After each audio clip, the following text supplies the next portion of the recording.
She was 28 years old the day he slid that ring onto her finger. It was a Tuesday evening, not a Saturday like in the movies, not a rooftop or a candlelit restaurant, just a man on one knee in a kitchen doorway, still in his work clothes, tie loosened, looking at her like she was the only decision that had ever made complete sense to him. She said yes before he finished the sentence. Her name was Adaeze. She was a pharmacist. She loved God. She paid her tithe and called her mother every Sunday morning before church. She wore that ring every single day, to work, to the market, to church, to bed. It was not just a ring, it was a promise. What Adaeze did not yet know was that the woman who would become her greatest enemy had already been watching her for months. That woman had a title nobody could remove: his mother. She was 28 years old the day he slid that ring onto her finger. It was a Tuesday evening, not a Saturday like in the movies, not a rooftop or a candlelit restaurant.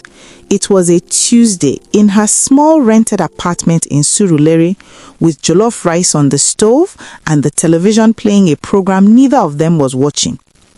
He got down on one knee right there in the kitchen doorway, still in his work clothes, tie loosened, eyes full of something she had never seen in any man before. Not performance, not theater, just truth. Adaeze, he said, I don't want to spend another day building a life that doesn't have you in it. She said yes before he finished the sentence. Her name was Adaeze Nwofo. She was a pharmacist at a private hospital in Lagos. She was quiet in the way that deep rivers are quiet, not because there was nothing inside, but because everything inside was moving with too much purpose to make noise. She loved God, she loved her work, she paid her tithe, and called her mother every Sunday morning before church. She was not perfect, but she was good. His name was Chukwuemeka Obi, Emeka to everyone who knew him. He was an engineer, the first in his family to own a car that was not a handout from a relative abroad. He spoke slowly, like a man who had learnt that words once released could not be recalled. His colleagues respected him, his friends trusted him, and Adaeze loved him. Not in the careless way of new things, but in the steady way of a woman who had chosen a man with her whole chest. She wore that ring every single day, to work, to the market, to church, to bed. It was not just a ring, it was a promise made in a kitchen on a Tuesday evening by a man she believed with everything she had.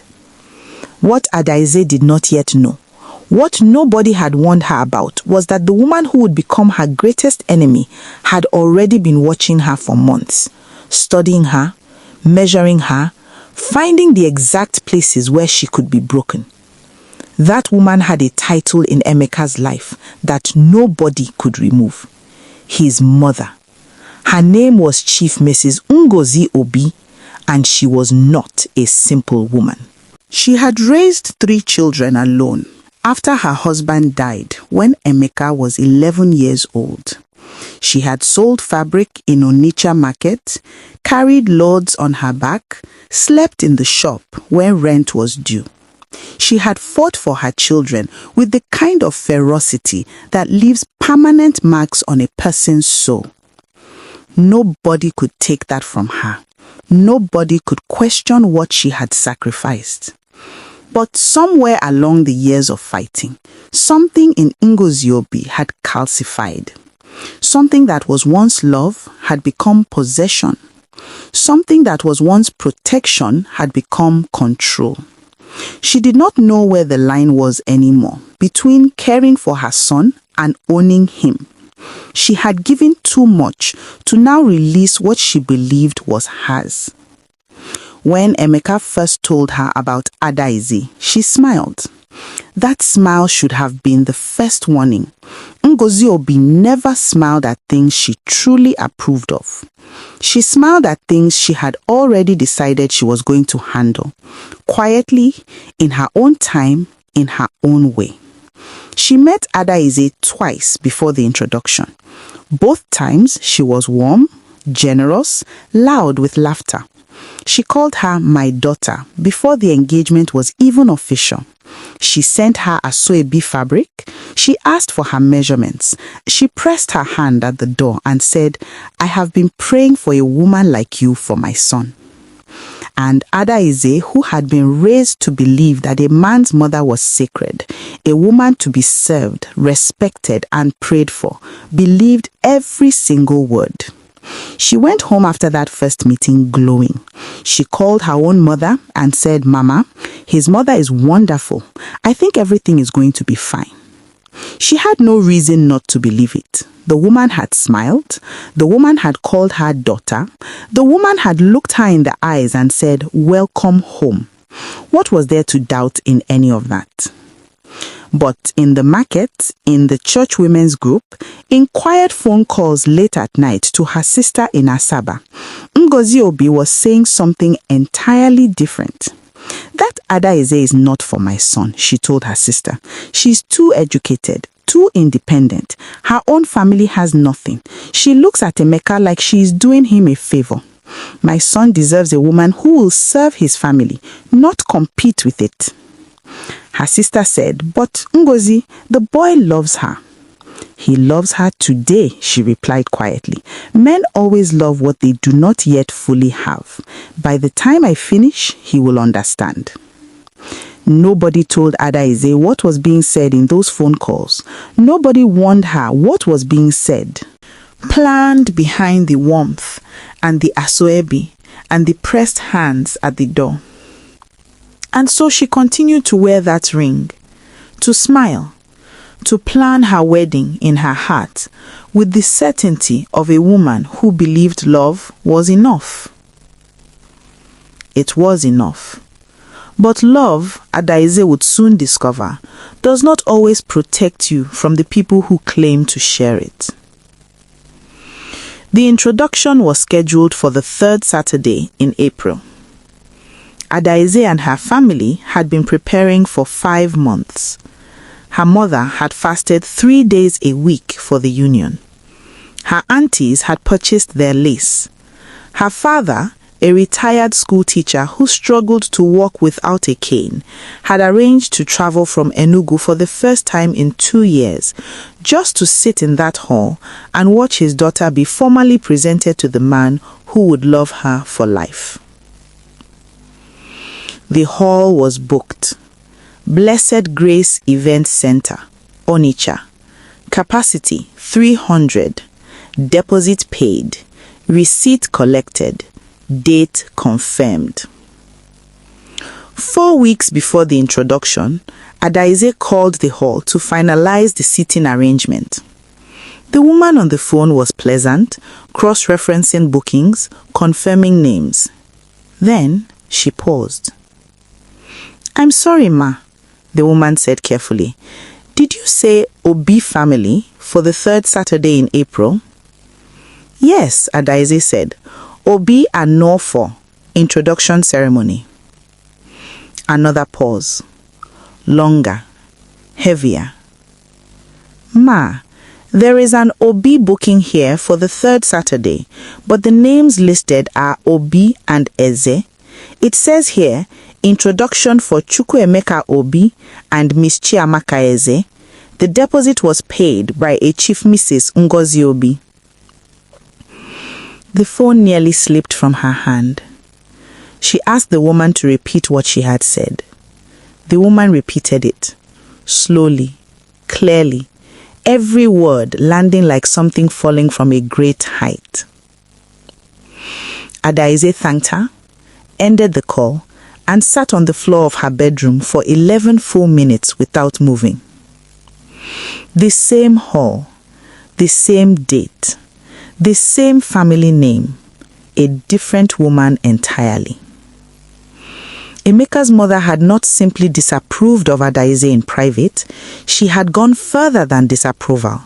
She had found another girl, she had contacted another family, she had booked the exact same hall on the exact same date and paid a deposit, all while smiling at Adaeze's face, calling her daughter, asking for her fabric measurements.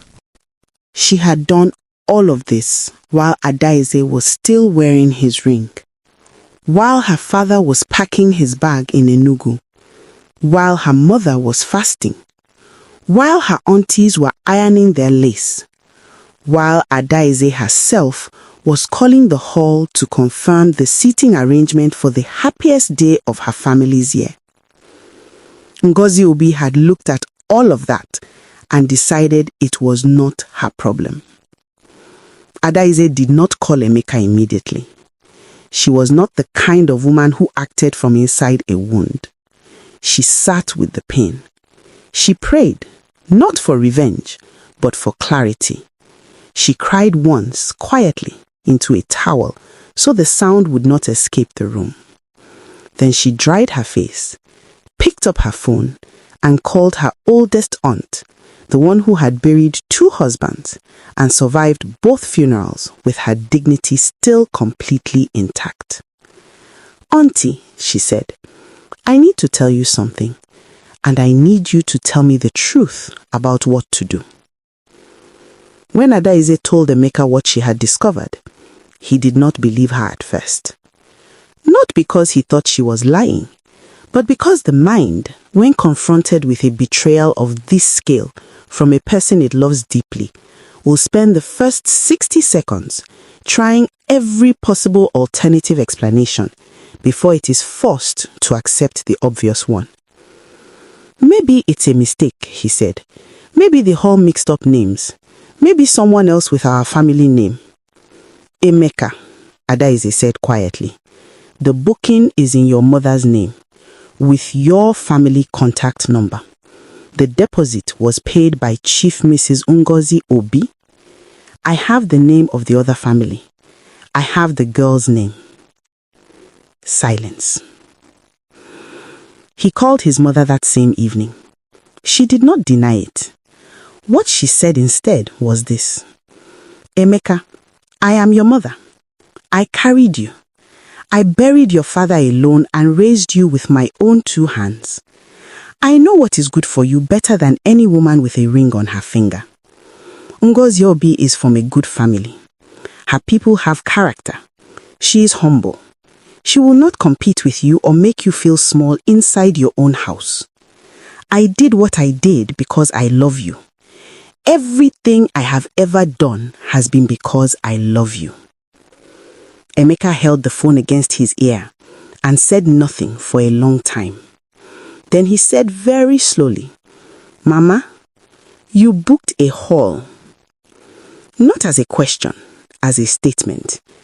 As if he needed to say the words out loud to believe they were real. "I booked a hall," she said, "and I will do it again." "You booked a hall for another woman's introduction while my fiancé was still wearing my ring, while her father was arranging transport from Enugu, while her mother was fasting for our marriage. You smiled at that woman in this house, Mama. You called her your daughter. You held her hands. And all that time you were already planning this." Her mother's voice did not waver. "When you are 60 years old with children who respect you and a wife who knows her place, you will thank me for this. I am not your enemy. I am your mother." "I will not marry Chiamaka," Emeka said. "You will not embarrass me," her mother replied. And that was the exact moment the war began. Not with shouting, not with a door slamming, with 2 quiet statements and the silence between them that neither side was willing to fill. The weeks that followed were the hardest of Adaeze's life, not because of one large explosion, but because of 100 small ones. Ngozi Obi did not retreat, she advanced. She called relatives and framed Adaeze as a manipulative, ambitious woman who had trapped her son with her looks and her career. She told cousins and uncles that Adaeze's family was spiritually weak and came from people with no name. She visited the pastor of her church and said the girl her son wanted to marry had a troublesome and proud spirit that would destroy her son's destiny. She said all of this with a calm voice. She said all of this still smiling. The effects came quickly and quietly. Emeka's younger brother Chidi began calling less. Aunties who had once waved at Adaeze warmly became suddenly unavailable. Invitations that used to include her name stopped including it. She felt the walls closing in, not through drama or loud confrontation, but through the slow, deliberate withdrawal of warmth from every corner of a world she had thought was beginning to embrace her. She began to lose weight. She stopped sleeping properly. She would lie awake staring at the ceiling, doing the mathematics of a decision no woman should have to make. Do I fight for the man I love, knowing his family has already chosen a battlefield I cannot win on, or do I walk away with what remains of my dignity before this war takes that too? Emeka held her through those nights. He told her he was not going anywhere. He said it standing, sitting, and on his knees. He said it loud enough for anyone listening to hear. And she believed him, not because she was naive, but because she had looked into his eyes and recognized the kind of man who does not say things he does not mean. But believing a man and surviving his family are two entirely different battles. One evening, his mother arrived unannounced. She sat in the living room and did not acknowledge Adaeze, who had opened the door. She spoke only to her son, fast and sharp in their dialect, like the words were being caught rather than spoken. Adaeze sat in the kitchen and listened to the sound of a woman trying to dismantle everything she had spent 2 years carefully building. After his mother left, Emeka came into the kitchen. He sat across from her. He looked exhausted in the way that only deep internal conflict produces. Not tired from lack of sleep, but tired from the weight of loving two people who could not both be happy at the same time. "I'm not leaving you," he said. "I know," she said. "But Adaeze, it's going to get worse before it gets better." She looked at him steadily. Then she said, "I know that too, Emeka. The question I need answered is not whether it will get worse. The question is whether you will still be standing with me when it does." He looked back at her. He did not look away, but he also did not answer immediately. And in that pause, in that small, honest silence, Adaeze understood something important. The man she loved was not a coward, but he was caught between two forces that both believed they owned him. And until he settled that question fully within himself, she was the one paying the price for his unresolved war. She needed to decide how long she was willing to keep paying it.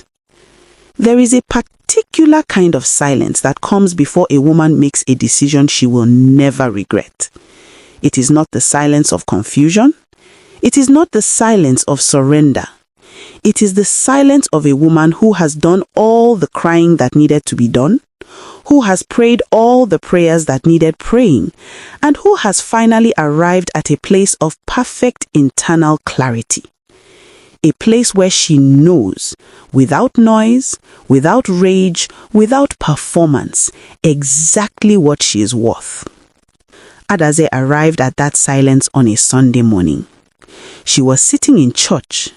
The choir was singing something about God turning sorrow into dancing, and she sat there perfectly still while the music moved all around her, and she made two decisions. The first, she was not going to let Ngozi Obi break her. Not through family meetings or borrowed halls or the slow withdrawal of people who had never truly known her. She was not going to become smaller to survive this. She was not going to dim herself to make peace with a woman who had decided before knowing her that she was not enough. She had come into this relationship as a full woman. She would not leave it as a partial one. The second decision was harder, and it was this. She was going to give Emeka one final conversation. Not an ultimatum born of anger, but a declaration born of self-respect. she was going to tell him exactly who she was, exactly what she deserved, and exactly what she needed from him going forward. And whatever he chose after that conversation, she would accept. Not gladly, but fully. Because a woman who has found the shape of her own dignity does not beg anyone to recognize it.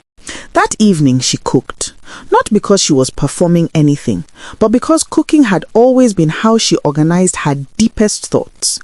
She made his favorite, ofel nubu with pounded yam, the way his own grandmother had once taught her during one of the brief warm seasons of that family's history with her.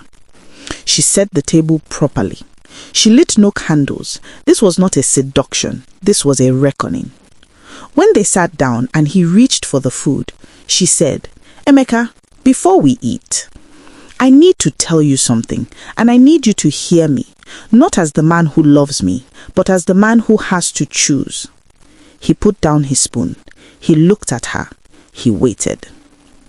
"Emeka, your mother booked a hall for another woman's introduction while I was still wearing your ring," Adaeze said. "I want you to sit with that sentence, not move past it. Sit with it, because that sentence tells you everything about what kind of marriage we are walking into and what I will and will not accept for the rest of my life." She did not raise her voice. She did not cry. She folded her hands on the table and continued. "Emeka, I love you. I have loved you honestly, without game, without hidden agenda. I have honored your family, even when your family did not honor me. I have served in a house where I was being replaced in secret. I have done all of this because I believed in you and in what we were building." She paused, let the words settle fully before the next ones came. "But I will not marry into a war. I will not spend my marriage fighting for a seat at a table your mother has already decided is not mine. If you're choosing me, Emeka, choose me, all the way, in front of your mother, in front of your family, in front of God, publicly, clearly, without apology. If the cost of choosing me is more than you are willing to pay, then I need to know that now, not after the wedding, not after we have children, now, while I can still walk away whole." She sat there, a woman who had found the exact shape of her own worth, and she waited for the man she loved to show her who he truly was. Emeka sat across from her for a long time without speaking. Then he stood up. He went to the bedroom. He came back holding his phone. He placed the phone between them and dialed his mother's number on speaker. She answered on the third ring, warm as always, unsuspecting as always. "Emeka, how are you? Have you eaten?" "Emeka," he said. His voice was respectful. It was always going to be respectful because he was that kind of man. But there was something new underneath the respect. Something settled. Something that had finally stopped looking for permission. "I am calling to tell you something, and I am saying it once. Adaeze is the woman I am going to marry. Not Chiamaka, not anyone else you have chosen or will ever choose for me. Adaeze. I want you to cancel whatever you have arranged with that hall. I want you to call every relative you have spoken to and correct what you said about her and about her family. And Mama, I want you to understand clearly. The next time you take an action against my wife without my knowledge, you will not hear from me for a very long time." Silence on the line. Then his mother's voice, softer now. The softness of a woman who had perhaps always known this day was coming, who simply hoped it would not arrive before she had finished her work. "Emeka, I only wanted what was best." "I know what you wanted, Mama. I know you love me. I know what you sacrificed, and I will honor you for that for the rest of my life. But loving me means trusting me. Trusting me means accepting the woman I have chosen. She is not your enemy. She has never been your enemy. She came into this family with nothing but goodness, and she deserved better than what she received." He paused. One final pause. "Her name is Adaeze. She is going to be your daughter-in-law, and she deserves to be treated like one." He ended the call. He looked across the table at Adaeze. She was already looking back at him, and for the first time in months, something in her chest that had been clenched and held together by sheer will slowly, completely released. They married 6 months later. Not in a borrowed hall chosen by pressure, not in a venue contaminated by someone else's scheming. They married in a quiet garden ceremony in Abuja, surrounded only by people who had genuinely chosen to be there. Ngozi Obi attended. She wore grey, not the triumphant colors of a woman who had won, but the quiet colors of a woman who was still learning what it meant to lose gracefully. She did not give a speech. She did not try to control the seating. She sat in her chair and watched her son look at his wife the way a man looks at someone he chose freely, completely, without apology. And something in Ngozi Obi, something old and armored and afraid, began very quietly to soften. At the cake cutting, she took Adaeze's hand. She held it for a moment without speaking. Then in a low voice that only the two of them could hear, she said something Adaeze would remember for the rest of her life. "I misjudged you," she said. "A woman who can stand inside a fire and choose not to become the fire, that is not a woman to be managed. That is a woman to be respected. I am sorry it took me this long to see it." Adaeze looked at her. She did not say, "I told you so." She did not look triumphant or vindicated or even relieved. She simply nodded, the way a woman nods when she already knew the truth and never needed anyone else to confirm it for her. Then she squeezed the older woman's hand once and turned back to her husband and the life that had always been waiting for her on the other side of the storm. There is a kind of victory that does not look like victory from the outside. It does not come with noise or public vindication. It comes quietly, at a garden wedding, when the person who once tried to write you out of the story looks at you and finally understands that you are never the problem. You were the plot. Adaeze wore her ring that day. The same ring from the Tuesday evening in Surulere.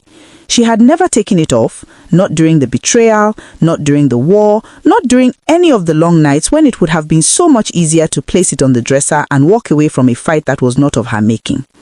She kept it on, because she had never been fighting for the ring, she had been fighting for the truth of who she was. And a woman who knows who she is does not surrender that truth because someone else finds it inconvenient. She kept the ring on, she kept herself whole, she refused to become less. And in the end, not because she forced it, not because she schemed, not because she fought fire with fire, but because she simply would not stop being exactly who she was, the life that was meant for her arrived. It always does, for women like Adaeze. It always does. If this story touched something deep inside you, something familiar, something you have lived or are still living, I want you to stay with me for just one more moment. Because this is not just Adaeze's story. This is the story of every woman who has ever been measured by people who decided who she was before they truly knew her. Every woman who has held her own dignity together with both hands in a room of people trying to take it apart. You are not the problem. You were never the problem. You are the plot. If you know a woman like Adaeze, or if you are a woman like Adaeze, share this story. Tag her. Let her hear that her patience is not foolishness, her silence is not weakness, and her time is not over. Like this video, share it, subscribe for more stories that refuse to leave you the same, and drop a comment below. Tell me, what would you have done in Adaeze's place? I read every single one. And if you are going through something like this right now, in your marriage, your relationship, your family, I see you. Your story is not finished yet. Keep going.